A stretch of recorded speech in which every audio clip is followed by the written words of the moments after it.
Hello.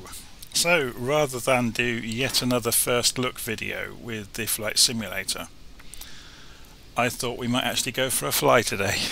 So we're in the new King Air 350, the black box Analogue King Air 350.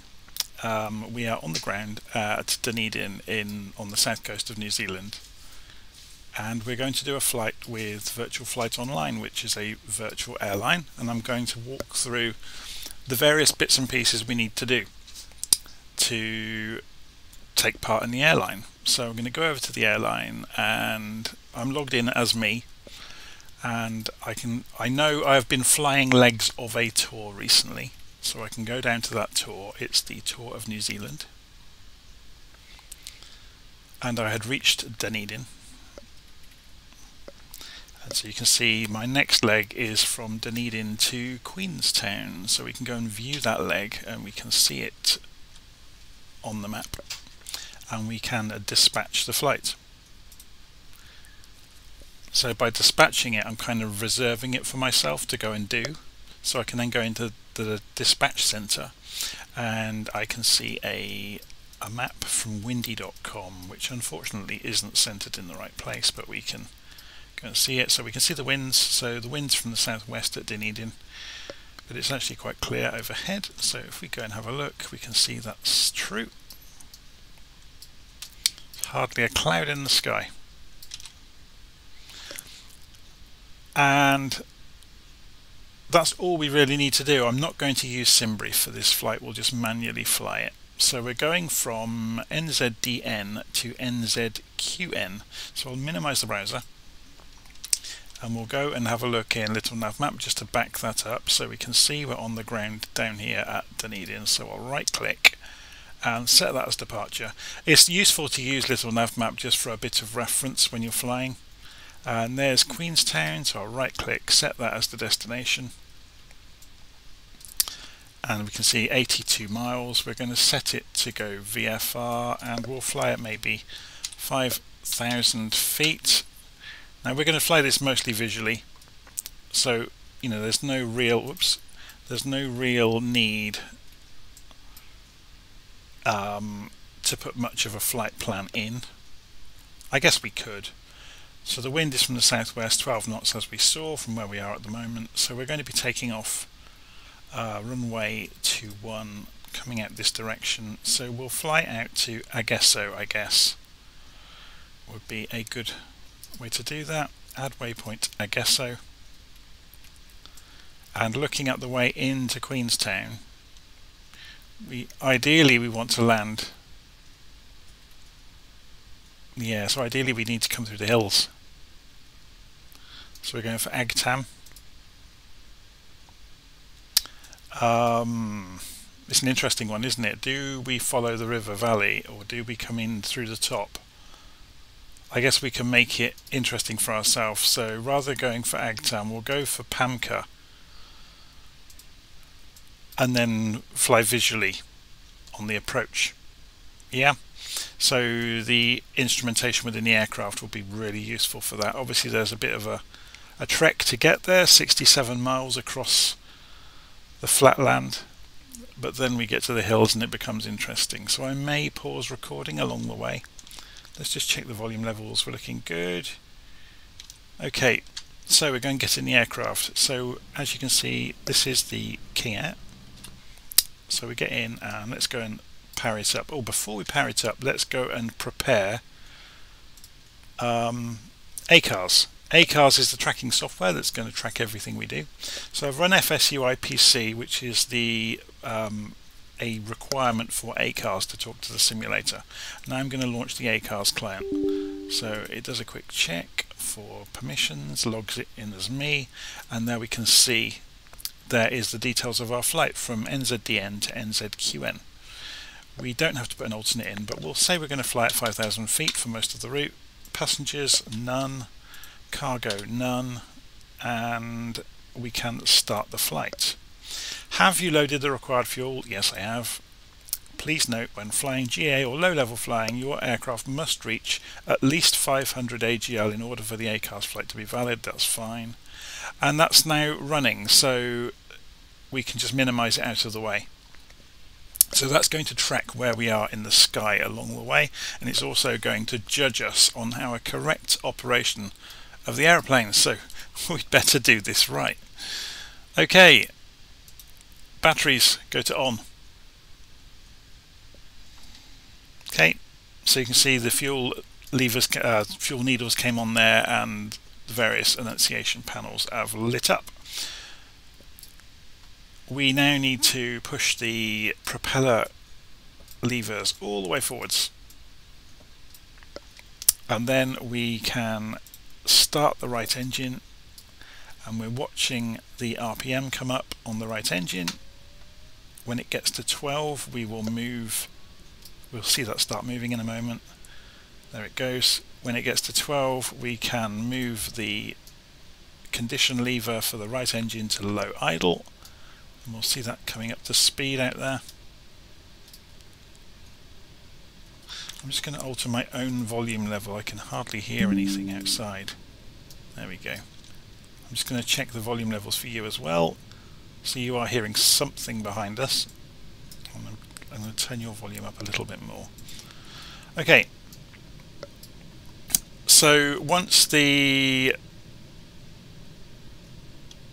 RPM has gone past 50, we can turn the starter off, and we can put the generator on, flick it to reset, and it falls back, and then we can do the same for the left engine. So left engine, we're watching the RPM come up. So when it gets to 12, oh, we should have gone and put the beacon on. So I'm going to get a penalty for that immediately. I should have had the beacon on before the engine came on. The beacon light, so that's the rotating light on top of the aircraft that tells anybody nearby we're going to have the engines on. Okay, so fuel condition goes to low idle, so the RPM will then increase around. You can see the temperature has gone shooting up as it ignites the fuel, and the engine starts running.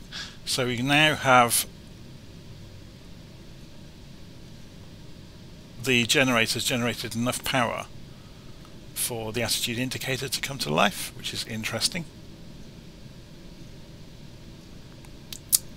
Okay, so we can now turn off that starter, and we can move the generator to reset. It falls back again, so that's done. Okay, so let's have a look. We're going to put the recognition lights on, nav lights, taxi lights. We're not going to put the landing lights on until we go for the runway. We'll do strobes as well at that point. We're going to go and open the bleed air valves. We're also going to go and... oh, we're not going to do that just yet. So we're going to go and arm the auto feather. We're going to now turn on the master power for the avionics, and it's all coming up to speed.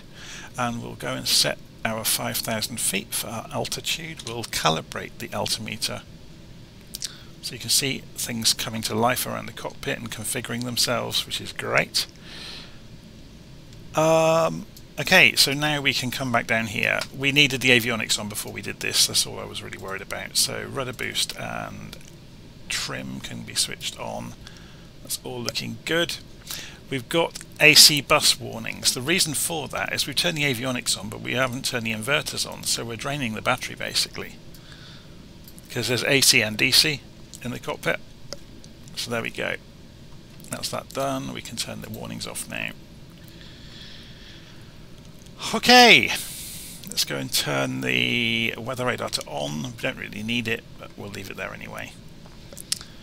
Do we have any VORs worth talking about to tune into? There is the Queenstown one, 113.60. We won't be using it though.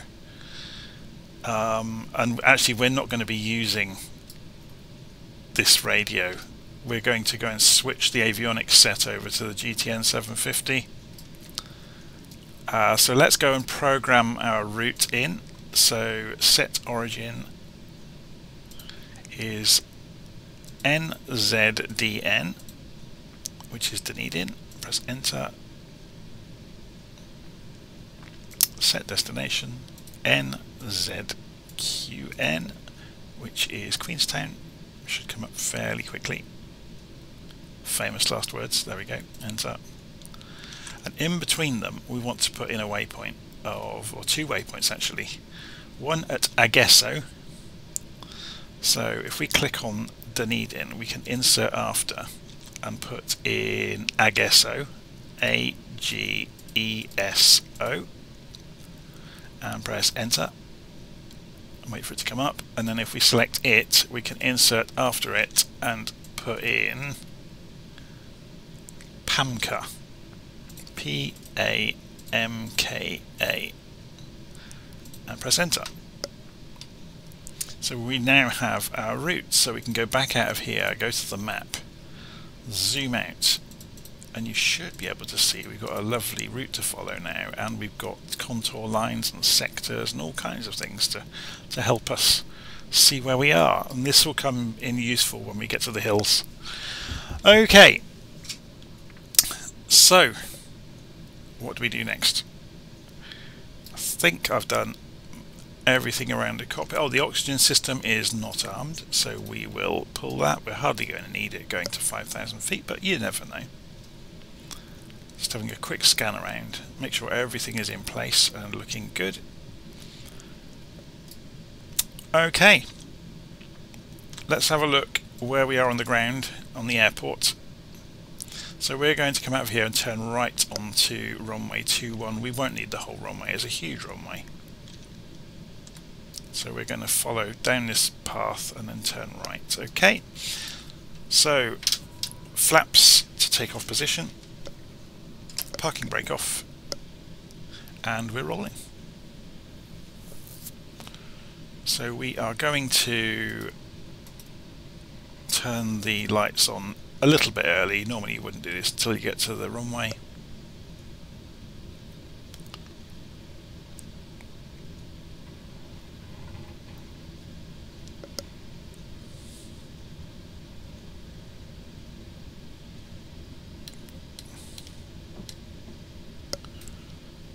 Okay, actually before we go any further, I'm just going to go back on the parking brake while we're sat here at tick over, and we'll take the engines up to high idle while we're doing this. I just want to check the runway direction again. So it was 210 degrees, so we're going to move the heading marker to use heading mode on the autopilot to 210, which this is the quickest way around the compass. So you'll bear with me for a moment while I move this to 210.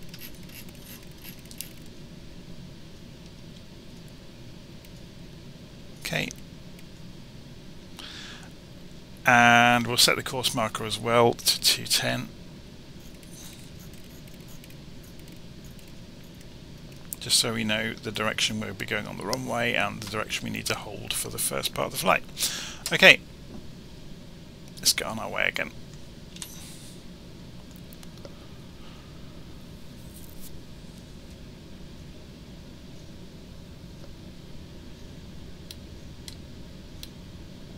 Having to feather the brakes just to keep the aircraft slow, because it accelerates the whole time with the propeller condition all the way forwards. Okay, open the engines to 80%. Watching the airspeed increase, we'll get to about 120 knots to rotate. And gently rotate, and we're up, and undercarriage up, flaps up, just trimming for the climb, just making the aeroplane hit an equilibrium. It's trying to roll right quite viciously. So we'll go for autopilot at that point. It's going to hold the pitch and roll, and we'll then go for heading mode. We'll also go for vertical speed mode. Now if you notice, the vertical speed is going to pull us back towards 0. So what we'll do is go and click this 1, 2, 3, 4, 5, 6, 7, 8, 9, 10. And that should, with a bit of luck, take us to 1,000 feet a minute. So each click of the vertical speed, I think I only did it 9 times. Each click is another 100 feet a minute. Okay, so we're climbing towards 5,000 feet. Did I calibrate the altimeter? Yes, I did.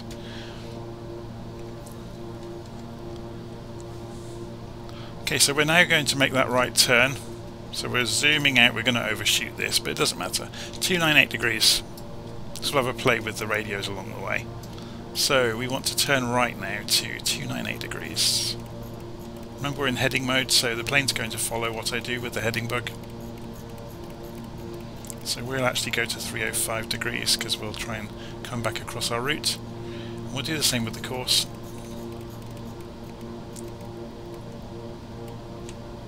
Okay.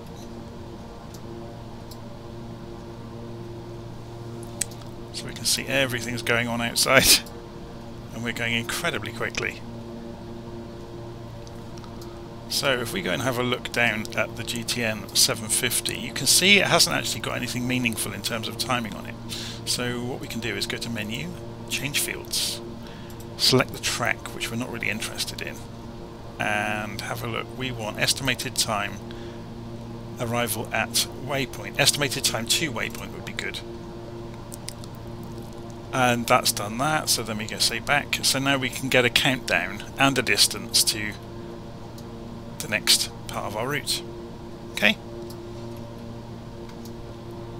Okay, so you will notice this is in VLOC mode at the moment. If we press CDI to GPS, it's integrated with the course deviation indicator. So if we were to go to nav mode on the autopilot, the plane will bank right and it will intercept the GPS track. So we're just coming up to 3,500 feet. Still climbing at 1,000 feet a minute. Still going great guns on the speed.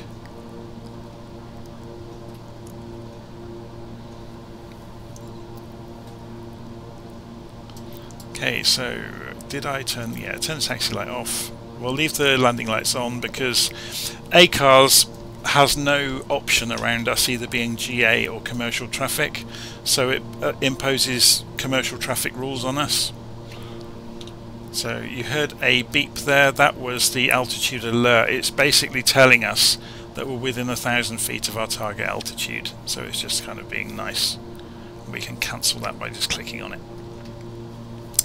So it's just, you know, letting you know if you need to go and moderate the throttle then, for example, to stop yourself from overspeeding. Okay, so we're on our way to Queenstown.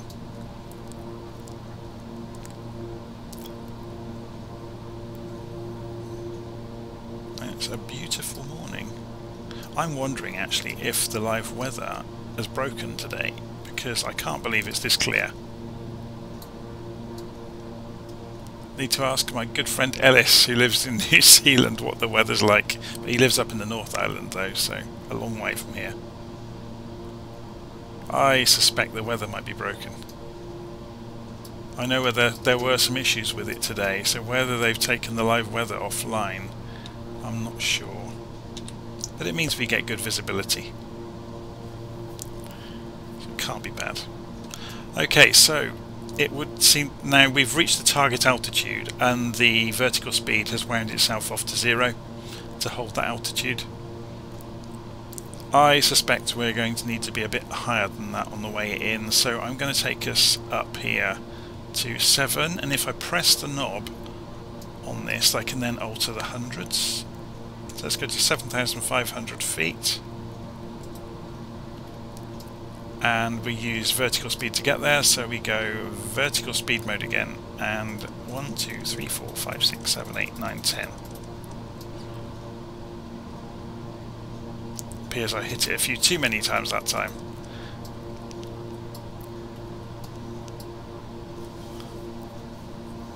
So we're taking it up to 7,500 feet.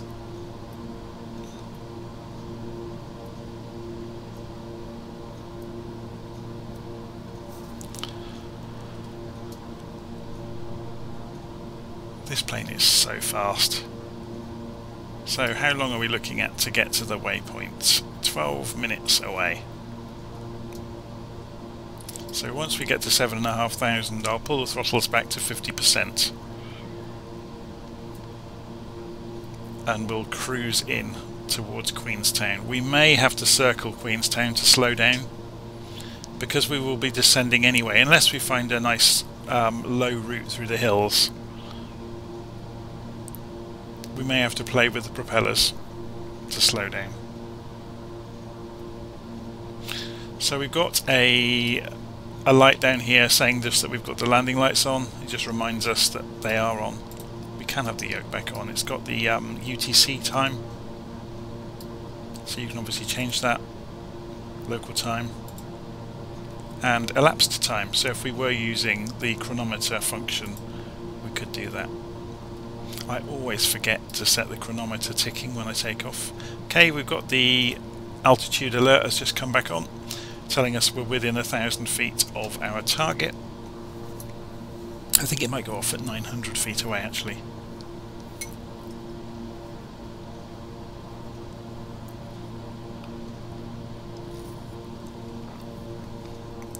Typically in aircraft like this, you wouldn't run at 100% on the propellers. You would pull them back to about 80-90%. Obviously you would refer to the pilot operating handbook, and it would give you the most efficient settings for various altitudes and barometric pressures and loadouts of the aircraft.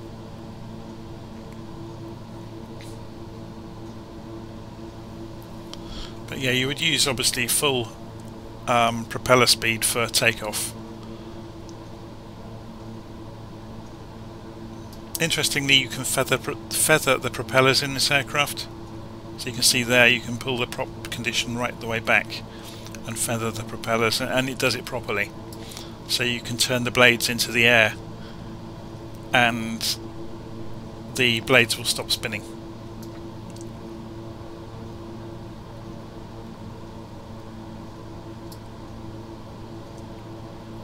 Might be quite an interesting thing to do while we're in flight actually. I'm not going to try it because I don't know this aircraft well enough. I guess there can't be too much that can go wrong for an in-air start, but I haven't read the procedures to do it.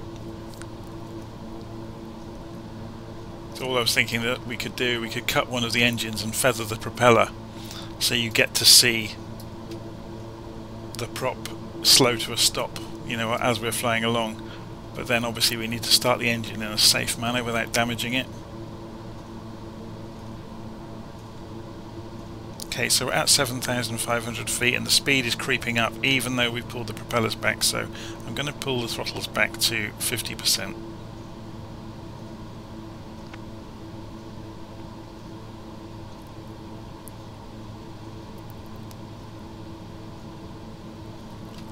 Okay, should we do some sightseeing along the way? If we go and put the camera outside, or if we were to even push ourselves forward into the window.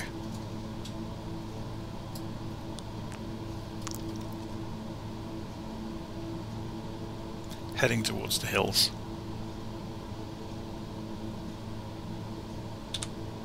Just to give you an idea why the GTN 750 has got such a good reputation.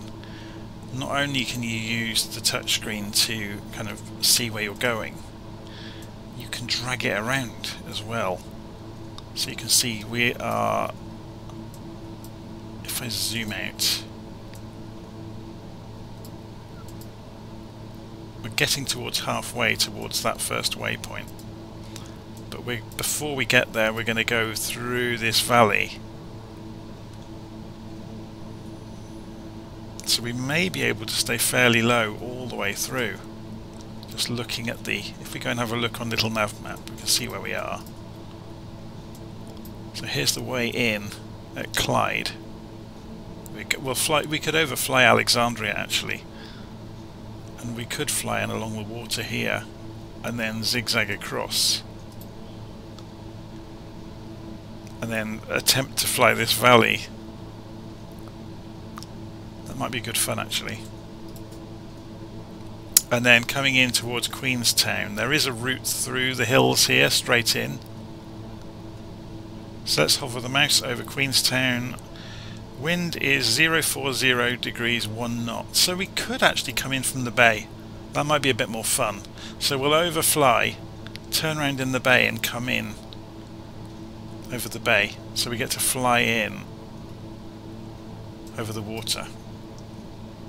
That might be a little bit more fun actually. So we'll approach through the hills. Okay, so let's zoom back out.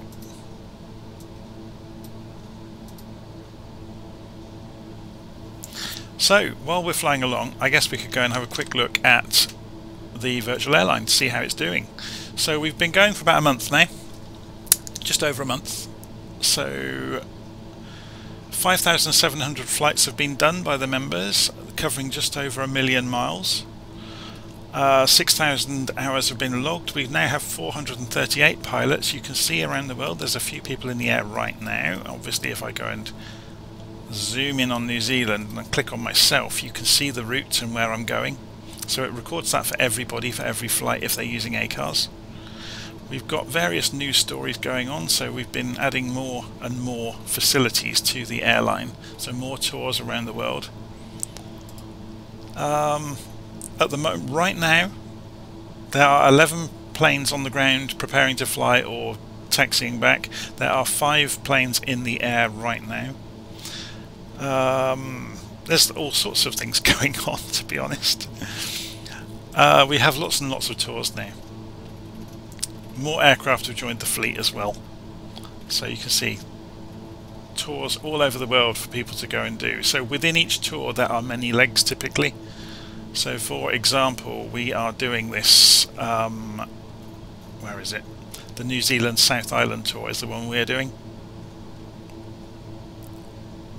And you can see those are the legs I've completed in the past. Obviously we could view the track of what I've done in the past, but we can see, you know, each leg. So we're going over from Dunedin over to Queenstown. Next one is going to take us down to Manapuri, and then from Manapuri down to Invercargill.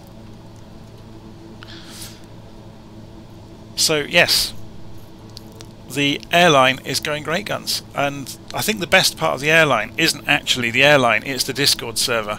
We have a very, very active Discord server where people can get support, can talk about aviation, talk about the simulator, talk about what plane they're buying next, what plane they've just bought. So it's a fantastic resource to, you know, share the experience. And obviously in Discord you can share your screen live and you can talk to other people live. So it's kind of, you know, like having a huge community centre that's open 24 hours a day for everybody all over the world. Okay, so let's go and keep an eye on this now. So I'm going to come off the autopilot. I'm going to pull the throttles back a bit too far. And let's start looking for that route. So there's the river. So I think that's our way in, isn't it? Up that valley. So we'll descend into this valley. So coming in high was quite useful, wasn't it? So we'll go and set the target altitude now for 500 feet, just to make it stop warning us. Otherwise it will start flashing every time we get within 1,000 feet of it. So speed is creeping up, we need to be mindful of that. So let's just pull the propeller speed right back.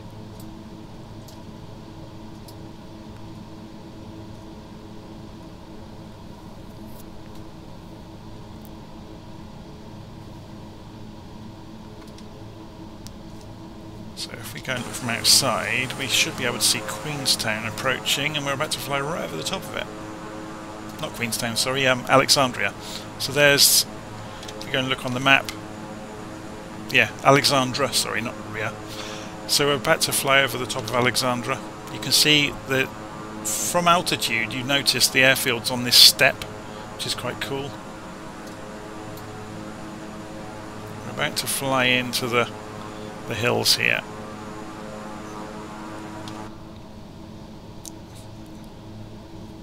Okay, so if I sit up in the cockpit we can see a little bit further over the nose. We probably need to come back on this so we're centered and zoom in a little bit so we get to see the route.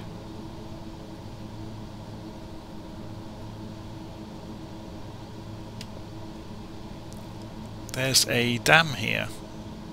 It's been captured with photogrammetry by the look of it. It isn't a custom 3D object though, so it's probably not going to be modelled wonderfully, but it's nice that it's there at least. Oh, it's drawing it in better as we get closer. Keeping an eye on the airspeed. I don't want to dive towards it and overspeed the aircraft.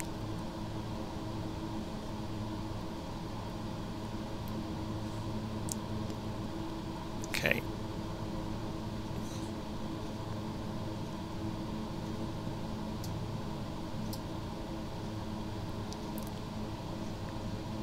Speed's bleeding back off, which is good.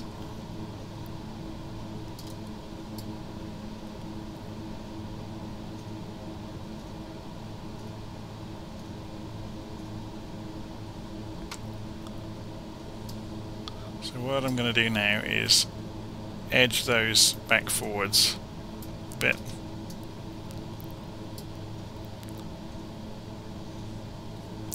Let's jump across the cockpit so we can see further around this corner as we come to it.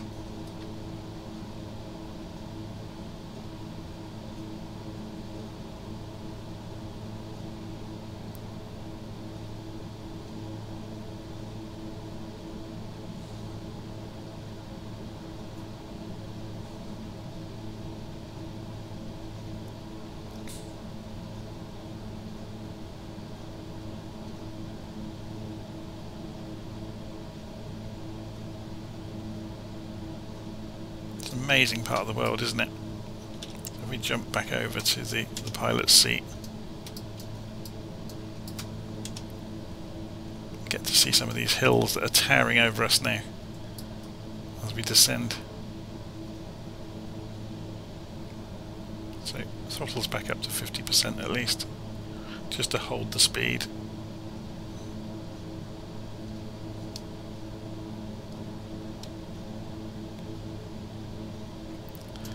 Okay, so if we have a quick look at this map, we need to go left and then right. So we follow the water basically. So I imagine into that valley there. It's difficult to see, isn't it? Just looking at the hills. Let's have a quick look at little nav map. Whoops. So we're coming across here. Yeah. So we follow that. We're almost going in a straight line into the next valley, which makes sense. That's what we can see here. And then we get into that dog leg. So there goes the water around the corner.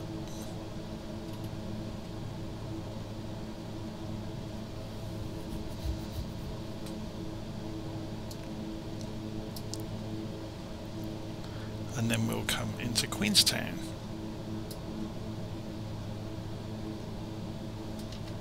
It's so rare that I actually just fly a route these days.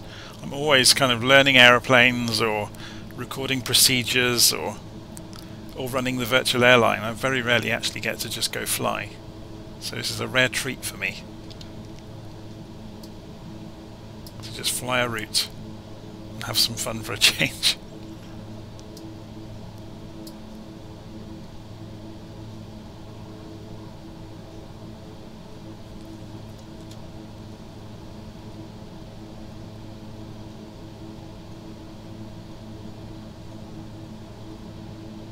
Thankfully, because this aircraft is so powerful and climbs so well, we can always get ourselves out of trouble in these valleys, which isn't always an option with the smaller aircraft.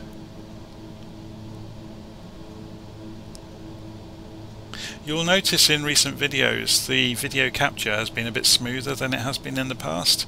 That's because I've turned the sim down to high quality rendering instead of ultra. So it's given it just enough headroom to be able to record it smoothly. So although the visual fidelity has gone down a little bit, the trade-off is it's a lot smoother capture, because I was always seeing it smoothly. It's just the capture that was stuttering. Obviously it was because it just didn't quite have enough headroom on the processor to do both. you know, to fly, to do the simulator and the capture. Okay, so we're going to follow the river around to the left in a moment. It's a shame that the hills are changing shape on the way into them, isn't it?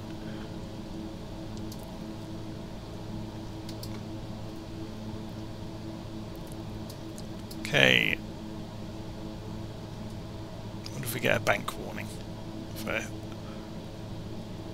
a steep bank? We're about to find out. Doesn't appear so, does it?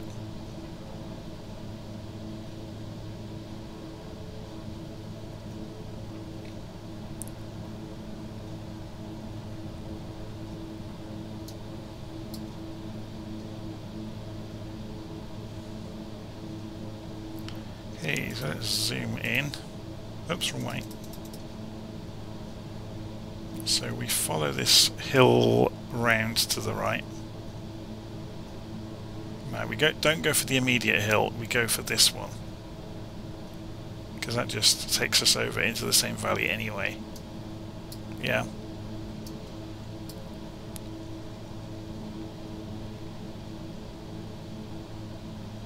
So 2,800 feet. So we should be able to follow across here,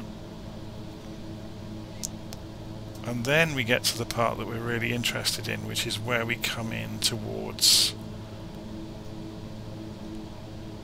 the airfield. Now it looks like a pretty straight line route actually, so if we look here we should be able to just follow these hills on the left and follow the valley, and it will take us straight over the top of Queenstown. So we keep the hills on the left of us.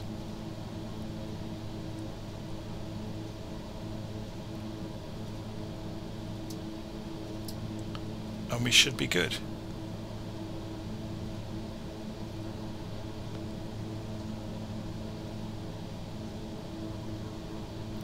Should we go down and scare some of the farmers? Just pulled the throttle back a little bit too much there.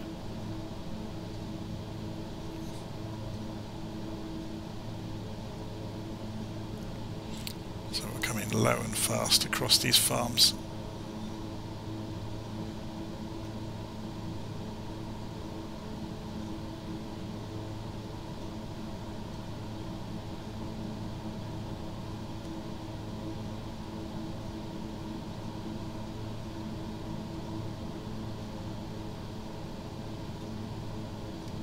That's one of the major differences, isn't it, between ultra and high level. It's not drawing the scenery anywhere near as far into the distance. You can see it popping in, whereas in ultra that just doesn't happen. Okay, let's climb back out a little bit.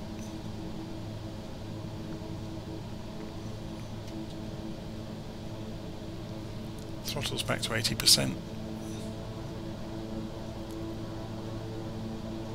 It's holding 180 knots in the climb there at 2,000 feet a minute. That's pretty spectacular.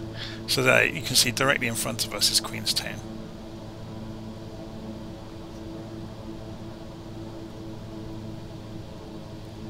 Back to 50% on the throttles.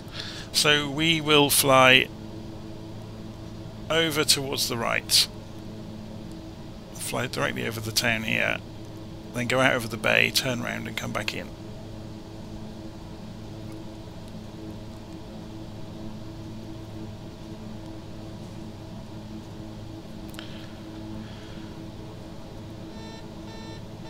So I'm just pulling the throttles back to bleed some speed off along the way. We'll let the speed come off.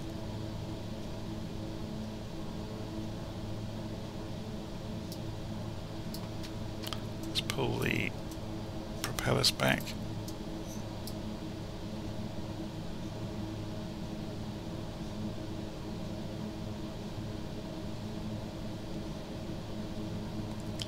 Okay, so this is Queenstown that's just coming past.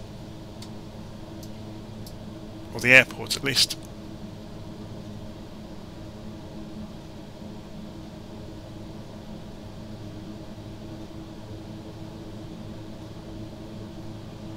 We're going to loop round and come back in. Looking good. So do a fully visual approach.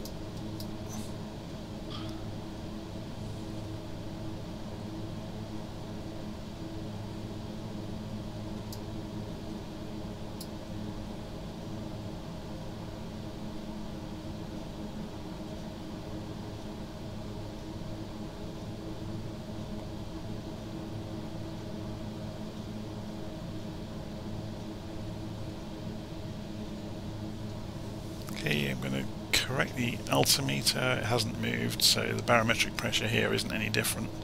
We've got a message popping up on the system. Arrival at waypoint NZQN. Yes, we know that. It's amazing how many things the GTN 750 tells you. That's kind of teaching you to suck eggs a lot of the time. Okay. Actually, that's a good point. Do we have ILS at Queenstown? No, we don't. Okay, don't worry. It just would have been a bit of a fun diversion, I guess. Okay, so gear down, which will introduce some drag.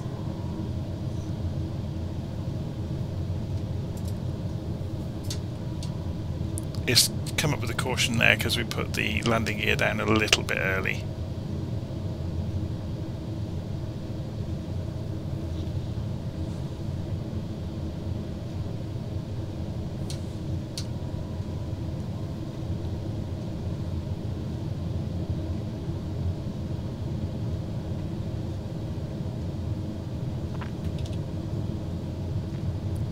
Just sit straight in the plane.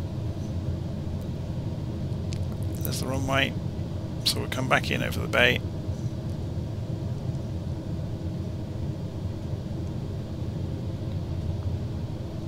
Down to 120 knots now. So we get to actually look and have a nose at some of the houses as we go past.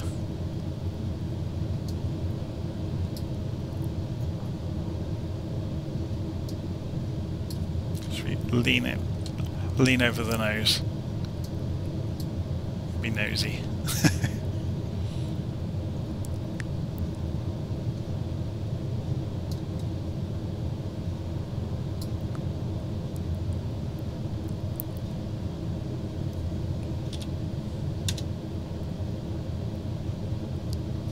Okay. So throttles are pulled back.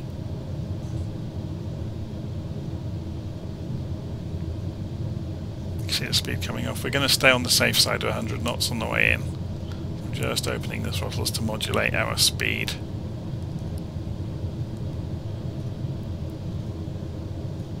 It's a lovely long runway here, so we haven't got any concerns about running out of any runway anytime soon.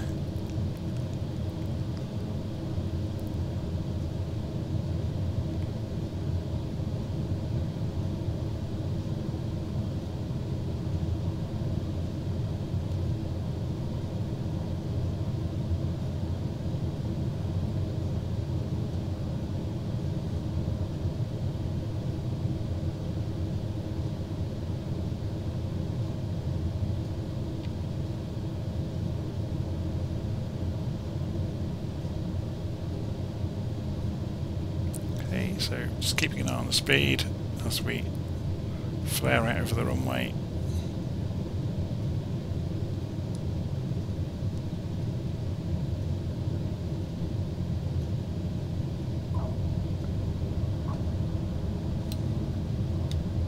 We do have reversers if we want to use them.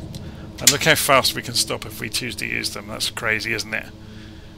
We went to reverse pitch on the propellers there.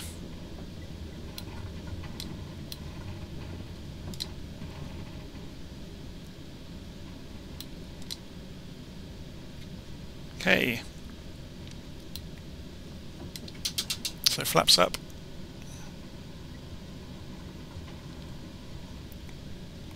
and taxi back. I'm guessing not all aircraft can use this taxiway. It's not very wide, is it? Thankfully we're not in that big an aeroplane, so we're quite happy with it.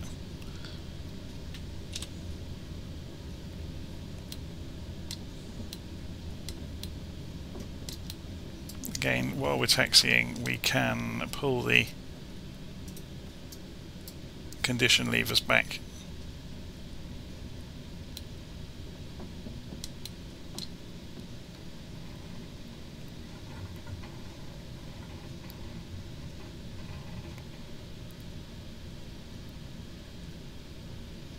Some construction work going on at the airport by the look of it. There's hardly any wind, look, that windsock's just dangling. Oh, there's a Airbus from New Zealand Airlines here. They've got one of the best paint jobs, I think, in the game, or in the world, I should say, because it's obviously a real world cover or livery. Look very cool, don't they? Okay, so we go and park up down here. Is that an ATR?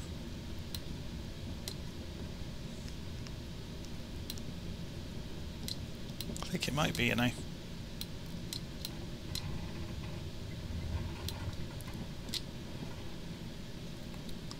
Let's just get this straight on the markers. Okay, parking brake on. And we pull the fuel to cut off and the engines will die.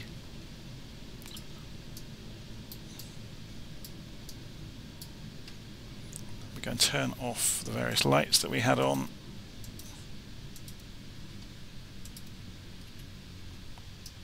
Obviously things are going to light up because things are not working anymore, so the generators can come off now because we're not using them, we're just using the batteries.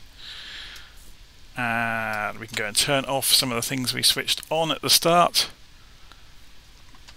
The trim and the rudder boost, for example. And go and turn back off the bleed air. Go and shut the warning on the alarm, on the altitude, sorry. And then I guess it's just a case of going around turning things back to off that we turned on previously, so the inverters obviously can come off again. We didn't use pitot heat, we didn't need it. The power for the avionics can go off, and finally the batteries can go off. So then we can go back over to ACARS and we can end the flight. So the PIREP has been successfully received. So in a few minutes time in the airline, that flight plan will arrive, or the flight recording will arrive, and it will be visible for me to go and see how well I did. So what I'm going to do, so you don't have to wait while that happens, is I'm going to pause recording and I'll unpause in a moment. Okay, so we're back in the logbook in the Virtual Airline, and you can see that the new report has just arrived. 43-minute flight for the Black Square King Air. So if we go and click on that flight, we can see the flight report. So I had a taxi overspeed, that was my only major fail. So I was taxiing too fast, basically. So that knocked 5% off of my performance score for the flight. So yeah, I did okay, no stalls, no crashes, the landing lights were fine, overspeed was fine. Beacon off, engine on, I actually got away with it. I'm quite surprised about that. Slew detected, pause detected, so there was no slewing, no pausing. You get some analysis of your takeoff and landing, which is quite good. So my landing rate, touchdown speed 87 knots. Where is it? Where's my touchdown rate? Landing rate 73 feet per minute. There you go, that's pretty good, isn't it? So you get a full transcript of your flight from ACARS, and you obviously get to see the route you took, which is quite cool. So you get to see going through the valleys into Queenstown and then the loop around over the water and back in. Okay, so that gives you a bit of an idea of looking at the aircraft, which is very good. Obviously we were playing with the the Analogue King Air today, which was obviously lots more to do than the glass cockpit version that comes with the sim. And I said we might have a look at the Discord server. Here it is. So this is the VirtualFlight.Online Discord server. If you head to VirtualFlight.Online on the internet, there's links all over it to get to the Discord server. So you can see there's an about page that leads you to the various bits and pieces. There's a news feed where we aggregate news from the flight simulation community for everybody to read. A general discussion forum with people talking to each other about the various escapades they're getting up to in the simulator. There's conversations about the airline, about what people are doing. There's all kinds of stuff in here. There's a support channel, so if anybody's got a particular question, they can post it in the support channel and they'll often get several people responding. So like there's a conversation here about configuring the in-cockpit camera to move around easily.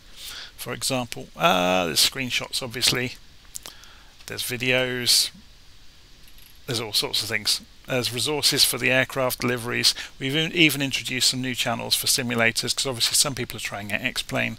So there's some conversations happening there about X-Plane too. We also, several of our members play around with DCS as well, so it's just a huge community of flight simulation enthusiasts. Anyway, I'm going to leave it there. So we saw the Black Square Analogue King Air today. And we flew from Dunedin over to Queenstown in New Zealand. Oh, they need somebody to have a look at the footings on their building, don't they? That looks a bit dangerous. Anyway, let's leave it there. I'll see you again soon. Okay, take care.